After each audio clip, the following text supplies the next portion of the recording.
Okay, golf junkies, for all of you Netflix people and for all of you full swing people, we've got him. If you're on YouTube, there he is, smiling. And for the audio listeners, it's Chad Mumm. Chad, fellow Georgia boy, welcome to the show. How are you? I'm so honored to be here, Mark. Thanks for inviting me. Look, the honor is all mine. Just like most, I've watched every episode, been thrilled at how you've painted the PGA Tour and the players, and so I wanted to talk about this, and we've got some tips to learn from the thing too. But before we get there, for the folks around the globe, our tribe, tell us about you. How did you come to where you are right now, please? Making full swing was sort of the culmination of a lifelong dream to finally get to do something in golf. I was born in Japan on an Air Force base. My dad was a pilot in the Air Force, and so, like so many military brats, I had no hometown. I've moved around a lot as a kid, and I remember we were stationed in Eglin Air Force Base, which is in the Panhandle of Florida, not too far from Yeah. where you are in Georgia. And my dad had recently gotten into golf. I was about 6 years old, and I did a summer golf camp at the Air Force Base golf course. And the Eglin golf course, pretty good for an Air Force Base course. Hmm. And the joke about Air Force bases has always been, the first thing that goes in is the runway, and then they put the golf course in, and then they build the rest of the Air Force Base. So the All Air right. Force is doing it right when it comes to golf. Mhm. And I've got some golf history in my family. My grandfather was also a fighter pilot, a different era, but he did a tour of duty with the Royal Air Force at Leuchars, which is, as you know, is right across the bay, or the Firth, I should say, from St. Andrews. And they used to play matches. The officers club at Leuchars would play matches against the Royal Navy. That's what And people don't realize. When you go to St. Andrews and to the old course, there are jets flying up and down the Firth there continuously. yeah, and it used to be, I mean, that was a fighter base back in I think they shifted it to cargo planes, but it was, it was like a alert fighter base for many, many years. And, they'd be ripping up and down that coast. And so he's been a golfer his whole life. He retired my grandfather retired as a colonel, and he took a job as a starter at a golf course. That's how much he loved it. He's full bird colonel, could have done anything. And he loved the game so much that he made minimum wage, and did another sort of almost 40-year career as a starter at the Legacy in Las Vegas, where he wrapped up his Air Force career. So golf's been a part of my life since I was a little kid. I remember, In your blood, man. What do you mean?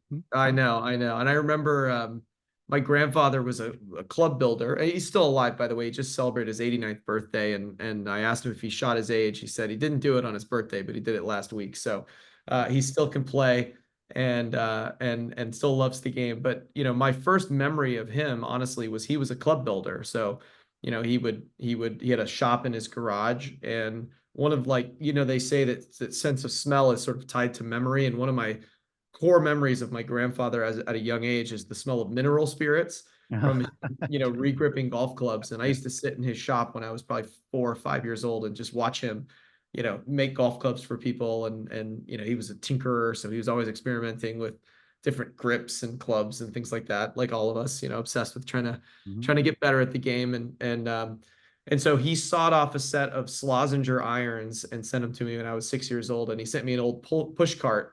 And I remember I think I was probably 7 years old, and I would bungee cord it to my bicycle and ride with those clubs to the local course in Blue Water Bay, Florida, Wow. and hit balls, and then get a Coca-Cola in the pro shop, or in the bar there. And that was my kind of first experience with golf. I ended up winning the little junior tournament at the end of the summer clinic, and I made what felt like 80-foot putt. It was probably like a 10-foot putt, but I remember making the putt. I got a trophy, and I was hooked forever. And since that day, probably hadn't gone a single day without thinking about golf. My Currently. my career, took me in a bunch of different interesting places. But I went to college at the University of Georgia. I played high school golf. Wasn't quite good enough to kind of make it at Did any you level have beyond did that. you have aspirations beyond Oh, of high course. school? All right. Okay. Yeah, so I'm 38 years old. I was kind of like 14, 15 during the peak Tiger, 2000s era. And I mean, I watched every single tournament, including like him playing in Japan or in the Middle East, wake up super early and watch Tiger on the Golf Channel. And my first ever job, actually, where I got paid anything, was I was a stock boy at a pro shop, or a pro golf discount golf store in my hometown, Peachtree City, Georgia. As soon as I turned 16, I became a cart boy at Plantera Ridge. Did that, all through high school. Played on the golf team. I think my aspirations of pro golf were dashed because I got to experience Brian Harmon Right. in person in a junior tournament, and Brian Harmon, obviously a major champion, but was an unbelievable junior golfer and had pretty much won everything. And he was in the same tournament as me once as a junior. I think I was maybe a junior or senior in high school, and he was probably a freshman. And he's not a tall guy by any stretch, but back then, pre-puberty, he was tiny. And I want to say I think I shot like even par or something. Played an unbelievable golf for me, and I think he shot like 62 or something. I mean, I was 10 strokes back, and that was as good as I could play. So that was the wake up call that maybe I would have to find a different way into golf. But At least yours came from outside of your household. yeah, Golly, I mean, when I was an All-American in college, went back to South Africa vacation, and my then 15-year-old brother, we had a bet because we didn't have cool stuff in South Africa, and I had this cool golf hat. And he goes, I want that. And I'm like, if you beat me, you can have it. And I remember him holding a 10-footer on the last hole. I was an All-American. He was 15 to beat me. And I remember thinking, geez, if I want to be the best golfer in the world, I can't even beat my household, let alone I could be the best in my family. Yeah, exactly. Yeah. Yeah, it was it's it's good to get that early though, to find that out about yourself. I think save some heartache. But so just to breeze through the story that kind of leads to full swing, I went to college at the University of Georgia, actually worked at the golf course there because I can't get enough. And then moved to New York City right after graduation, and being sort of poor in New York City and hustling is not conducive to a lot of golf. But our first apartment in New York, I lived with a bunch of guys. We had like 5 roommates, but we had this little back garden. And I remember it was the Masters weekend. It was the first year I lived in New York, 22 years old, however old I was. And we were so excited. It was snowing because it was one of those freak like April snowstorms that happens in New York. But we went out in the backyard and we strung in the back little garden on the Upper East Side, and we strung up a bed sheet, and we cut a piece of carpet, and we sat and hit golf balls into the bed sheet in the backyard while the Masters was on. Right. It's just absolute golf nut my whole life. And then I got started in the media industry. I did I was one of the early employees at a company called Vox Media, and did digital content, made television shows, and then moved out to Los Angeles now 9 years ago to create a larger film and TV studio. I had gotten to meet the PGA Tour execs back in 2013, I believe. They were looking to do some stuff to get younger audience, and so what actually ended up becoming Scratch. We were involved in that sort of pitch process and ended up not getting the business with the tour, but made a lot of good relationships. And there's an exec there named Chris Wandell who works on the media team. And so I stayed close. And then when I moved out to LA and started making bigger television shows, at this point now where we sit, I've been the executive producer of over 50 television shows for Netflix and Hulu and HBO and Apple, and award-winning too. Won a couple Emmys, yep, and have had a decent run in the entertainment industry, but couldn't get this golf show out of my head. And I was a big fan of Hard Knocks, which is the NFL follow doc series on HBO, and as soon as I started the studio, I went back to the PGA Tour to Chris and said we should do this for the tour.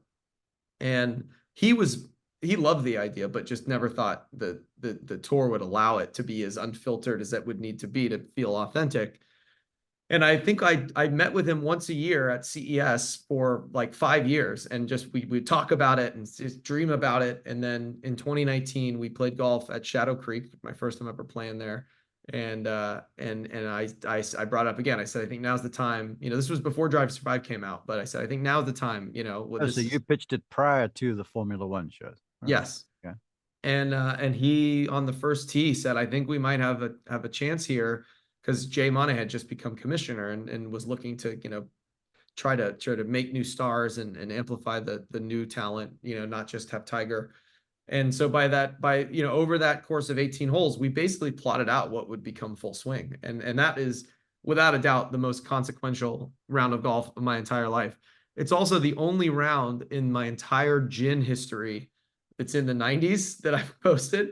I think I shot 97. I mean, it's Well, you had other things on your mind now. obviously a little distracted, but I thought, if this guy like lets me do this deal after seeing this display of golf, then I'm really onto something. But that was 2019 in January, and then by March we were at the Players Championship, and I had a signed deal that gave me the rights to the PGA Tour to, where I had editorial control, and they were committed to doing it sort of warts and all. That was kind of our catchphrase for how to make it feel authentic and be true to the real life stories. And then they kind of turned me loose on talking to players. The first golfer to say yes was Ricky Fowler, and Tony Finau and Justin Thomas were in that group. And then from there, by the time we got all those player deals done, it was kind of the end of 2019. And so it was going to be too close to get it on the air for 2020, which ended up being like an amazing break because of COVID. And we wouldn't have been able to make the show in the bubble. And during the COVID break, we thought, okay, let's get through this pandemic, and then we'll like figure out what happens with this golf show. That's when What are Drive to you Survive thinking? really Wait, took off. one second. What are you thinking then? Because I can imagine, you're in the industry of kind of, telling stories, and I've been a long time player slash then instructor, now broadcast person, and we sort of help people, live out their dreams a little, and now you've kind of gotten yours, and now you put on hold. Where was mine for a while there? I mean, it's frustrating, obviously, but also, the one thing you learn about Hollywood and making shows, it's the oldest adage in the book in terms of Hollywood, is like what you need to make a successful project isn't a great script or a great director or a great talent. All those things are important, but the only thing that matters in Hollywood is momentum. Okay. And we had some momentum, but really just on the tour side. And I thought, I'm going to keep plugging away at this thing. And, I've had projects that took 2-3 years. This one took almost 9. Definitely the longest run, but it was also my passion project. So I fortunately ran the TV studio. So, I wouldn't have let any of our programming execs ever leave us a project on the slate for that long, but because I was the boss, I got to say, no, golf show stays on it. We're going to keep plugging away. And we did these development meetings every week where we would go through the list of projects and we'd have to give updates. And my rule was always, if there was no update on a project after 3 months, it falls off the slate. But every time we get to golf show, I'd say no update, and then I'd say it stays on. That went on for almost 3 years. And honestly, what ended up happening was Drive to Survive really blew up. The Formula One show really exploded in COVID for their season 2. And that got Netflix really interested in like expanding the scope of these kind of all access sports docs. And truly the Full Swing was originally meant to be more of a quick turn show. So it would come out, episodes would air like the week after the tournament, and we were going to do it a lot faster, and we were going to start at the beginning of the year and then end right before the Masters, because we didn't have the rights to Augusta or any of the majors. And honestly, COVID was the best possible thing for the show, because it showed us that, hey, there's a market for these season-long, much more immersive follow docs. And so then the question became, okay, if we could get like Augusta, and we could get the USGA and the RNA and the PGA of America on board, then maybe we could make a Full Swing, the Drive to Survive, like real Full Swing kind of show. And because of the golf, if listeners here probably recall, but golf was the first sport to kind of come back. I was on the And first shot. That's one of the probably memories that will stick with me was that first show. I was on that announce crew alongside Jim Nance and Dottie Pepper in Fort Worth. oh And I yeah, remember prior to the week, we had the Zoom call, and I remember Jim going, and Jim's called it all. He goes, "This could be the most consequential broadcast we've ever done." And I remember being, "Oh, sweet Jesus, I'm nervous now," kind of thing. But I just, when you talk about and bringing golf back, that time was incredible, and for it you was. like do work like you, that makes it all the more admirable. Well, what it did was it created this sort of fertile ground where the show could sort of be grown out of. And I think, previously, and you know this, you've been in the business a long time, but the governing bodies of golf collaborate with each other, they tolerate each other, but they're not like rushing to go into business together. And And because of COVID, they had to remake the whole golf calendar. I mean, if you remember, the Masters that year was in November. You know, the PGA Championship they moved. The Open Championship was canceled. You know, it was a whole realignment. And so all of a sudden, all of these folks that were decision makers at all these governing bodies, they were all talking a lot more. And so our show became a topic of conversation about, you know, hey, can we all collaborate on something together? And actually it ended up being the first time that all sort of 5 governing bodies like came together to do a content initiative together, and that was Full Swing. And I remember like vividly being on a Zoom meeting with Augusta National, and I you know, I'm a Georgia boy. I wasn't born there, but I kind of consider Georgia my home state. And you know, the Masters is like the near and dear to my heart. I mean, as it's when I was 14, my best friend, a member of our golf team, his dad passed away from ALS, and I like spread his dad's ashes in Amen Corner because we got a ticket. You know, it was just, it's a spiritual place to me. And all of a sudden it's 6 a.m. in Los Angeles. I'm in my office in my house, dressed up for a Zoom meeting, and I see Augusta National pop up on the bottom of the Zoom. And we, you know, and I told him that story, and I told him that, you know, we wanted to show audiences all over the world what it was like to be a player and compete in the Masters. You know, we weren't going to step on their toes for how they tell stories about Augusta, but we wanted to basically bring that experience to life. And they ended up saying yes, and then the other governing bodies came on board, and then from there, you know, because of Drive to Survive's momentum, a lot of the players had watched that show when they were stuck at home during COVID, so they were a lot more willing, and because they'd seen, you know, what it did for those Formula One drivers. And so it actually, like everything, the timing ended up working out perfectly, and it gave us momentum. So, you know, Augusta saying yes then kind of unlocked all the other governing bodies and the other majors, and then it unlocked the players, and then all of a sudden now we had the most important thing for any Hollywood project, which was momentum, and there was no stopping us after that. What a cool story. You know, my head is churning inside when you tell it. And I have 2 words jumping out at me. And you say momentum, I say resilience, Hmm. and kind of striking while the iron is hot. Because as golfers watching this, they're listening because they're fans, but they're also listening to get better at golf, right? And there's no doubt to me that momentum's important at any level of the game, but that stick to itiveness, what you showed and you kind of waited for your moment, that is inherent to any successful venture, wouldn't you say? Oh, absolutely. Absolutely. And that was kind of part of my pitch to Netflix when we ultimately brought them this fully formed show. Was, you know, golf is like life. It's, you know, life's not a team sport. You have people around you, you've got your family, you've got your friends. But ultimately you're the one who hits the shots. And that was what I tried to convey to Netflix of like, what is the stakes of golf? And how could that ever hold a candle to race cars, you know, traveling at 200 miles an hour? Like the idea that golf's not a team sport, and you can have the best coaching in the world, you can have the best equipment in the world, you can be perfectly prepared, but the second you step onto that fairway, it's up to you. And it's as much in your head as it is in your hands. And you know, life's not a team sport either. And there's some real parallels between life and golf. And I think that's why we're all so obsessed with this game, because you could never beat it, you can never perfect it. You're playing against the course, you're playing against your peers, but it's something you can never master. And I think like just like life, you want to savor the experience, but you also want to get better at it. So Amen, brother. Since that, now you're the co-founder and president of Pro Shop Holdings. Quickly share the tea there, please. So, you know, we on the back of Full Swing, I obviously built a lot of really meaningful relationships in golf, and you know, I don't think that listeners of this podcast would disagree that like golf is going through a moment of like resurgence. I mean, pro golf has its challenges, but the game of golf has never been healthier. And you know, you probably noticed the tee sheets getting full, and but there's this consumer groundswell around golf, and I sort of approached the PGA Tour about forming a company backed by the tour that could really go at that moment of golf's kind of cultural renaissance. And the pitch was basically golf is cool now for the first time since Yeah. like the 60s.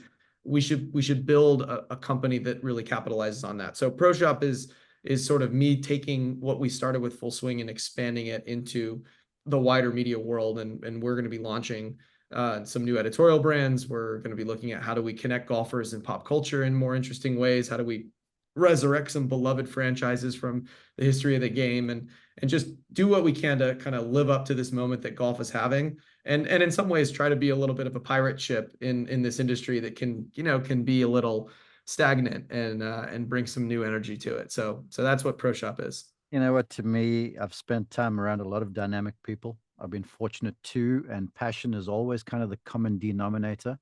You freaking ooze that stuff, man. You love golf, don't you? I do love golf. I do love golf. All right, let's get into some of your lessons learned. But first, the show to me, I will be honest with you. When I heard the rumor mill, I'm out there on tour. No, Full Swing is going to show up at Augusta National, and I was like, not a chance on God's green earth this is happening. And then you pull it off. And then I was teaching a number of golfers back in the day, and I remember they were the Tiger Woods generation, right? Mm-hmm. Tiger played stuff like close to his vest. And these youngsters who grew up watching him, they did the same thing. So everything they did, they were always looking over the shoulder, and they were never really open about it. But you caught this group of golfers was prepared to sort of just open up and go, this is who I am. So to that, there are a few episodes that kind of resonated with me. Wyndham Clark's episode in season 2 was fantastic. I thought Brooks in season 1 was poignant, where he's basically saying, I can't hang with these guys anymore. And then I like the open. You talked about Rory in season 2, but then being a brother of another brother in golf, I thought the Fitzpatricks was fun too. So now I'm asking you, Chad, I know it's hard to sort of pick between your children, but do you have an episode that was kind of your favorite or one that stuck out to you? I'm so proud of that Wyndham episode from season 2. And it's the perfect example of how this show has sort of struck gold at times, because you can do all the planning in the world for thinking that you've got great episodes. And we do a lot of work and research, and we interview all these players before the season starts, and we kind of have a sense of what their storyline is. But sometimes you just are in the right place at the right time, and you have these connection points that you don't even realize. So, we'd been following Joel Damon and Gino throughout season 1, and they're just amazing personalities. Yeah. And then as we got into season 2, we really started to see the weight of Joel's sort of fame because of Full Swing actually like weighing on him as a golfer. And he had a lot of life changes. He moved into a new house. He got a new baby. All of a sudden he's famous, not for his play, but for just being funny. And you could see the mental strain that was taking on him. And Gino was like actively trying to get him help on that. And they're an employee relationship, but also they're like best friends. And so he was going through this moment of like trying to help Joel find a way through this mental place that he was in. And at the same time, Wyndham Clark, he has this agent named Robert Mugi. You probably know Rob. He was one of the first agents to reach out to me 2.5 years ago when the show was first announced. And he said, I've got this kid. His name's Wyndham Clark. He's like 200 in the world, but he's special, and he's gonna win a major one day, and we're gonna get him set up to be successful. And at that point, I'd already had our season 1 cast kind of set. So I said, call me back next year. If we get a second season of this, like call me back and we'll talk about Wyndham. So sure enough, the show launches super successful. We announced season 2. Like the next day I get a call from Rob saying, how about Wyndham? And at this point he was maybe like 90th in the world. And like, a lot of these conversations, we can't tell everybody's story. So I said, he seems impressive, but honestly, there's a lot of guys kind of like that. And so if we really focus on the Ryder Cup for season 2, so he's got to win something. He's got to get in that Ryder Cup hunt. And then maybe we'll talk about Wyndham. Then he wins in Hollywood. Yeah, exactly. So then sure enough, he wins the Wells Fargo. And the next day I get a call from Rob, and he's like, is that enough? I was like, okay, that's enough. So we dove in with Wyndham, and then, it goes on to win the US Open, but so much of his success was him, kind of figuring out how to approach the game mentally, and through the help of Julie Elian, his mental coach, and his sort of fitness program and everything he does to approach the game. We had this incredible parallel story with Joel where, Joel, and we didn't realize that those two were going to go together in an episode. But then as after the US Open, we were like, oh my God, this is the perfect pairing, because they both had tremendous trauma in their very formative years. Joel lost his mom, and so did Wyndham.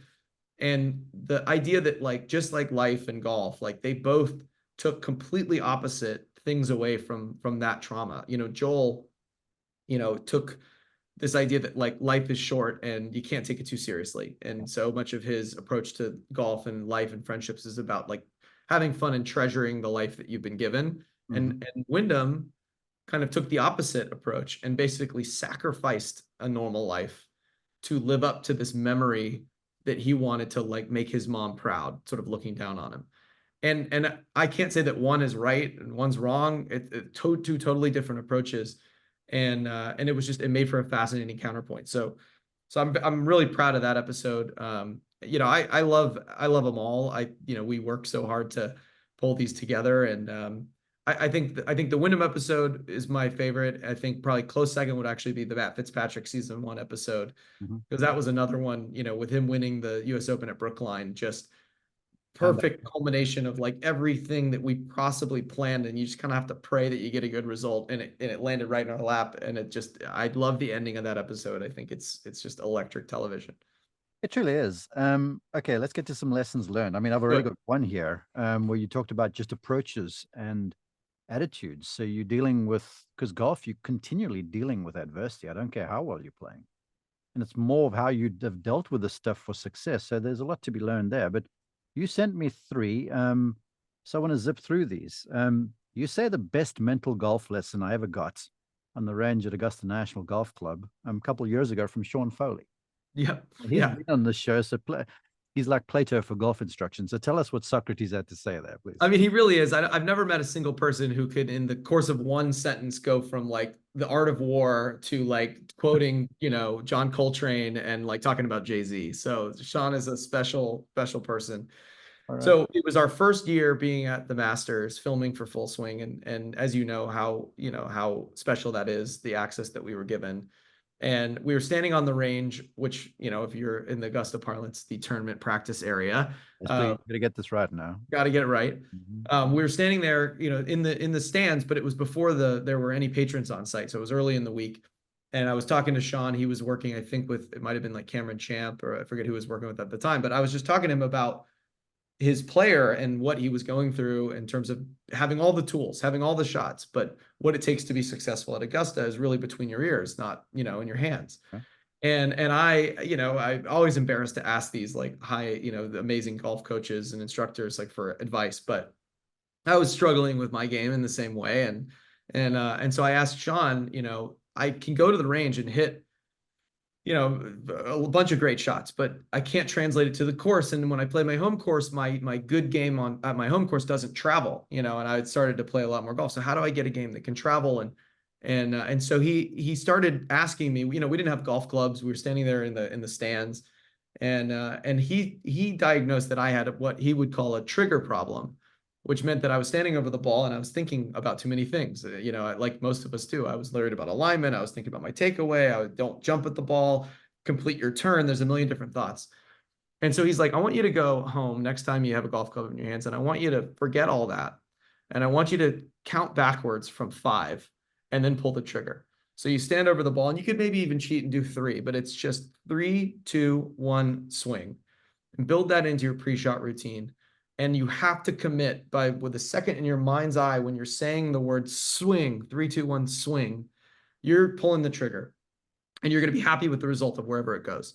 And he's like, that will give you an opportunity to swing your natural swing, not your guidey swing, not your swing fix swing, but your natural swing. Because he saw I'm an athletic guy. I mean, I've been a scratch golfer for, since I was a kid, so I can play. But he's like, it's in there. You have the mechanics down, like just 3, 2, 1, swing, build it into your routine. Hey, performance And anxiety is a thing, huh? You yeah. it as an executive producer. Oh yeah. And folks, you just, the red light goes on and they just blossom. And then other folks, you like take 3, take 4, take 5, and get the stuff out there, but it doesn't come with that authenticity, to use your quip from earlier. Yep. It's real in golf too. You let your authentic self come out, and I think that's a really nice idea that he shared. Yeah, and he had some kind of I guess neurological reason why you had to count backwards. Of course he did. And in his I think the way he described it is you can count up like to 10, from 1 to 10 mindlessly. Like you don't engage your brain. It's just, you've done it since you were a child. It's like saying the ABCs. He's like, but counting backwards forces your analytical brain to concentrate on that task. And it actually divorces your mechanical brain. And he's like, it has to be backwards. It doesn't, where you can't go 1, 2, 3 swing. It has to be 3, 2, 1 swing. And for whatever reason that worked. And I mean, I think I got back to my club in the first round out. I broke par. I hadn't broke par in a long time, and was just like absolutely striping it with this swing thought. And it's now permanently a part of my pre-shot routine. I can see it now. Thousands of golfers who watch this thing on YouTube are to the course, and they're going 3, 2, 1. Hey, what made me wonder? Help me with this. Dancers, musicians, musos, singers, 5, 6, 7, 8. Yeah. Why have they ever started? Why do they go 5, 6, 7, 8? That's weird. I don't know the answer to that, but I'm sure we could find it. I'll get back to you on it. People on someone. Okay. But yeah, I mean, rhythm in golf is obviously such a thing, and tempo, and I think obviously I'm lucky enough to be in good health and fairly athletic guy. I've got enough swing speed to play, at a decently high level, and to me, that just having something else to think about was the key, and it narrows your focus. I've actually brought that routine now to my short game and my putting game. And ironically, it does not work to say swing when I putt for whatever reason. So I have to say stroke, Yeah. but it's 3, 2, 1 stroke. I must say this here. Not necessarily me endorsing anything, but there's a guy named John Novosel who's been on the show that has a company called Tour Tempo. And they basically measure the ratio between backswing frames and downswing frames. And there's a 3, 2, 1 relationship. And they've come up with this basically turn. It goes dun, dun, dun. And my daughter, her golf swing looks like she fell out of heaven, but she gets a little locked up before she goes, and she plays it to herself, and I can almost see her playing this thing to herself, and then the club moves away, and she hits these spots on the turns, and it's amazing how it does, you point out, divorce you from all the analytics and what must I do and what mustn't I do. It's crucial. Yeah, and in some ways, I think I actually to kind of transition-ish to a different lesson that I didn't send you earlier, but I the first time I ever met Brooks Koepka, he was in the depths of his frustration with his game, and we were talking about him waking up in the middle of the night and literally gripping a club, imaginary club, not being able to sleep at 2 a.m, thinking, okay, my grip gotten too strong. I mean, this is one of the best golfers of all time, 4-time major champion at the time, telling me he's 2 a.m, sleeping, waking up, and just trying to grip the club and thinking about whether or not, his hands were on it in the right place. And this was, he'd already won 4 majors. But what he told me is that his biggest frustration with golf has always been that it's not a reaction sport. And, he's like, I wish it was as simple as like, if you gave him a baseball and someone was running across the field of view, he's like, I could just, without even thinking about it, pick up that baseball and throw it and probably beat him in the arm, or like a dodgeball game. Or throwing a football. It's reaction. You just, and honestly, there's a great, like if playing football, I also played football growing up. I was a quarterback. I could throw really tight spirals if we were just sitting here playing catch.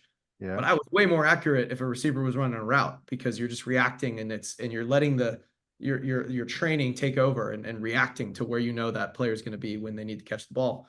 And I kind of had that same feeling where that advice from Sean Foley gave me a sense of almost it's a reaction as opposed to like a conscious thought. And so, you're swinging when you get to swing, it's 3, 2, 1 swing, and you're going, and there's no thinking, there's no pause. It's just, you're going, and you create almost this moment of instantaneous reaction. And it does allow you to free yourself up. And, you also, it's golf, so you're going to hit bad shots. It's not like a perfect panacea to all of a sudden turn you into Scotty Scheffler, but it definitely, I started hitting the center of the face a lot more. The big giant 2-way miss kind of went away, and I got a lot more confident. I'm mining here a little bit, staying along these points. And I want your take, where I think in the shadow side of all of this is this like, okay, this is me. I'm going to let this thing go, but what if it doesn't work out? And in your industry, it's the what if folks as actors and stuff don't really make it. You just got to be like, okay, we're going to let this thing rip no matter what's going on and who's watching. Yes. Yeah. Well, it's one of the, I can bring that back to full swing even with our subjects, these pro golfers, and everybody, a lot of time they ask me the same question, like, how do you get these people to open up? How do you get them to be so honest about, and how do you film them after the worst day of their life professionally? They miss a cut at a major, Rory missing a cut at the PGA. Like, how do they let you in? And how do you get them to like talk about it? And it's interesting because I see this a lot with high performing people. They they're just driven to know that like whatever happened that day, they're going to be better the next day. Yeah. And the attitude of these pro golfers, they all approach it slightly differently, but they're all alpha dogs in their own way. And they could come off the golf course having the worst sort of day of their life, and the next day they think they're going to shoot 65 because they're like, well, that's as bad as it can get. I'm going to come back and win the next one. And so there's this constant kind of like confidence of like, hey, whatever's going wrong, like I'm gonna fix it, and then the next day I'm gonna be better. Yeah. And the only person who's like felt like they gave up was Brooks, which was interesting, and that was more health related because he had some injuries. He had a hip injury, and he wasn't sure if his body was ever going to let him move the same way. But once he was back, it's like once he started swinging well again, and he wasn't in pain, and he could make the turns. He's like, I'm going to win everything, and I think that applies to actors and talent. And look, I've had shows that I thought were awesome that didn't get renewed or nobody watched, and and you just think, well, the next one is going to be the hit, and you just keep going, and because you're just driven to create and to make stuff happen, and you put you work your whole life to get yourself in that place where you even have the opportunity to do special things like that. And I'm like, give me the ball. I think that's like, pass me the ball. I want to shoot. I'd rather be in my hand than someone else's. Amen. And if you miss, folks, then just go again. Golf is, I've always maintained, a game of recovery.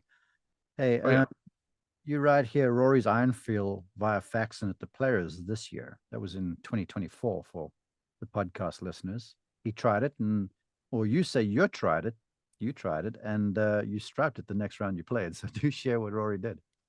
So I've gotten to know Brad pretty well, and as you know, he's a savant when it comes to putting. But he told me about a conversation that he had with Rory the week before the Players, and Rory had been struggling with his iron play and his wedge play, and but Fax was like, he found a new feel, and that feeling was basically on the downswing to have his right hand almost feel like it was covering the ball.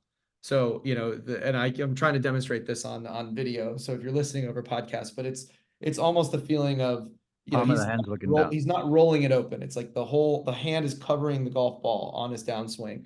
And that allows him to basically just make the actual impact a turning motion, not a hitting motion or a flipping motion.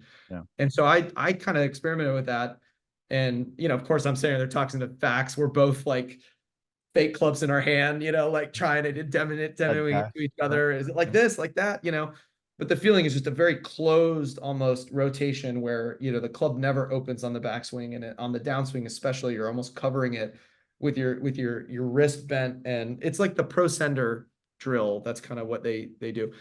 And so I went out on the range and was just thinking I was going to be snap hooking everything. But the way you move your body with that kind of position is, you're not going to flip it. You're not going to turn it over. So I started hitting these just like absolute bullet iron shots that were these like perfect little fades.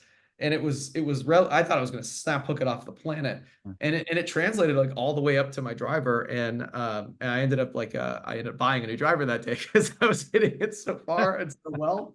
And that feel is actually persisted as well. So, between the 3-2-1 swing and this kind of what I would consider more of a closed covering motion on the downswing has cured a bit of my early extension and has kind of got me taking a lot stronger divots. I was more of a flipper, and that created a little bit of a two-way miss, so I could hit big blocks or I could hit big snap, pull hooks. And this just feel of like it's all turn and you're covering the ball with your right hand has really translated for me, especially with wedges. I mean, it's been amazing. Well, if you would permit me, and I elaborate some on that for the listener and the viewer, it's a feel and real thing, because what you feel and what really are happening are different poles apart. And if you're struggling with some sort of block or slice, this is very much for you. Yeah, you agree? Yeah, absolutely. All right. Yeah, it would be a block, it would be like this push slice Yeah. And it would be followed with a massive like duck hook because Pro you reaction. you're just flipping it through, and if you could get the timing right, fine, I could play, but I don't get to practice every single day, and I'm lucky to play golf if I can, once a week. And so simplifying it and having the big muscles do the movement for me was a big revelation. And to hear one of the best players in the world talking about his feel. And actually that day, I think on that Thursday, he might have went out and shot like 65 or something. I mean, he Very was. well. Yeah, played very Yeah. well. I was actually on the course with him. I think I was. Hey, along those lines too, folks. Look, you referenced Scotty Scheffler. That guy's checking his grip all the time. He's got that molded grip on his 5-iron that he practices with before rounds. So if you want to affect immediate change on your golf shots, checking your hands and wrists, that's the best place to go. Yep. Another person who has a kind of interesting grip setup is Matt Fitzpatrick. Uses a jumbo grip he has a driver that he uses when he warms up, and it has a jumbo max, like super fat grip. And obviously Turn sideways is turned like a quarter turn on the grip. Yeah. That's right. And so he uses that when he won't hit his normal driver on the range. It's just this fat max like putting grip basically that he uses. And and I think all these guys, it's just they're trying to get that feeling before they go out. And what's fascinating to me also about being spending a lot of time out there on tour watching these players is just like they don't hit every shot perfect either, and they struggle, they get two-way misses. It's just their recovery ability, as you mentioned earlier. They bounce back from bogeys.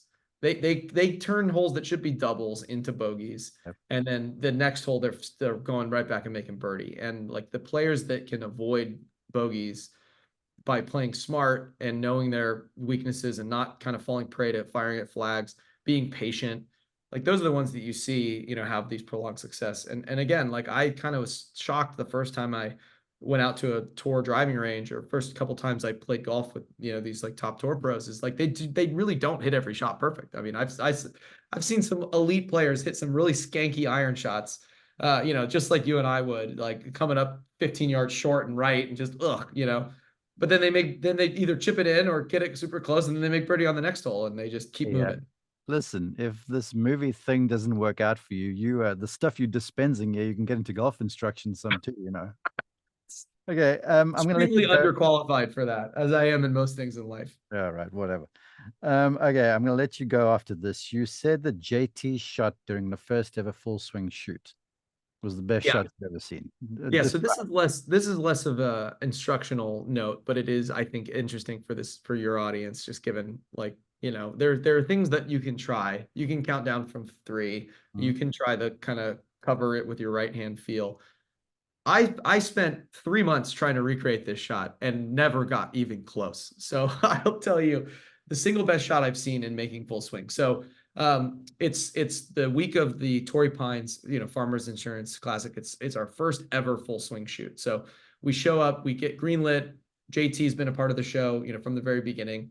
And instead of following him out at the golf course early that week, it's down in San Diego. He goes over to the TPI, which is the Titleist Performance Institute, to do some 3-wood fitting. And so of course for us, we're like, this is cool. Yeah. First ever shoot with Justin Thomas, first ever actually official shoot ever in the history of the show. We're going to TPI. And so to set the scene for the listeners, the way that TPI is set up, there's these driving ranges that are sort of narrow, but there's multiple driving ranges kind of with tee boxes set up next to each other, and they're divided by these nets that run down the side of the range. So most of the driving range, I think there's 3 or maybe 4 of them, and the driving ranges are I don't call them 60 yards wide, with these nets kind of dividing the different areas. And JT was on the leftmost range, which is bordered on its left side. There's another one of these nets. There's kind of a little drainage ditch that was grassed in, and there was this like net on these poles that was pulled taut.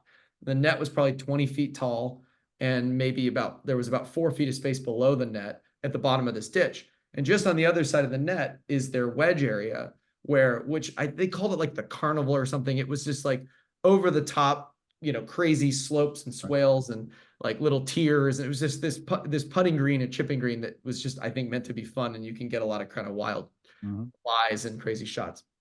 And so we do this 3-wood testing with Justin, and he's hit balls for, about an hour. And then he pulls out a wedge and just kind of messing around, hitting the targets. And watching him hit to the targets on the range, one, I mean, the wedge play is where you see how elite these players are, because he didn't hit it right at the flag every time, but he hit it pin high every time at every single number he was going for. I mean, he just was so dialed in with his distances. And then he turns around and looks at me and he goes, see that flag right there on that green on the other side of the net? Take a look at this. So he turns now 90 degrees left, staring down this flag that's probably, I'd call it maybe 45 yards away, but it's probably 10 paces on the other side of the net. And it's at the top of this swale that is in the drainage ditch, comes up to this tier, and there's a flag sitting on there about 3 yards off the edge of the green. And it's impossible to get close to. I mean, the net's 20 feet tall, the flag's probably about halfway up. And I'm like, all right, let's see what you got. All right. So without even thinking, he nips this little wedge shot that carried over the net by maybe 1.5 feet, lands about 5 feet past the hole, and then spins back and then lips out. Like almost holes it on the first attempt. And I was like, that's the most amazing shot I've ever seen. He goes, watch this. So then same exact shot, puts the ball in the back of his stance. And when I tell you, like, I don't even know how he did this. He hit like a what looked like a blade, like he bladed it like a stinger. Mm-hmm. That ball comes out with a lob wedge about 2 feet off the ground, screaming as fast as you can imagine, goes underneath the net, like now clears this 4 foot space under this pulled tight net, goes underneath the net, races up the hill. And I'm like, wow, I can't believe he got it under the net on his first try, but that thing's off the back of the green. Like it's that thing screaming by, gets right next to the flag, stops, bites tight, and stops right next to the hole. And I spent months trying to hit that shot. I still have no idea how physically that was possible, but it was the most impressive shot I've ever seen anybody hit in golf. You know what? For all of his gifts, I would almost say that the wedge game is his calling card. I mean, what he does with a wedge is magical. Truly is. You got to explain to me how he got that lob wedge to come out that low with that much spin. I mean, it was never more than 3 feet off the ground and probably flew 40 yards and then still had some check on. I mean, I tore a hole in our driving range just trying to recreate it. The way the ability to do that is the same ability you have to make some of the shows you do.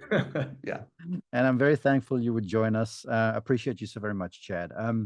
For the folks who obviously want to find the shows and find more about you, share with the audience where they can go, please. Well, Full Swings 1 and 2 are available on Netflix, any place you get your Netflix. So you can log on anywhere in the world and watch Full Swing 1 and 2. And if you haven't seen it, I hope you check it out. It's we poured our heart and soul into it and are excited to be making more. So we'll have more of Full Swing coming next year. And then, I'm on Twitter at Chad Mumm, ChadMumm on Twitter. Find me there. I'm also on Instagram, and I probably respond to too many DMs, but if you slide in, I'll say what's up.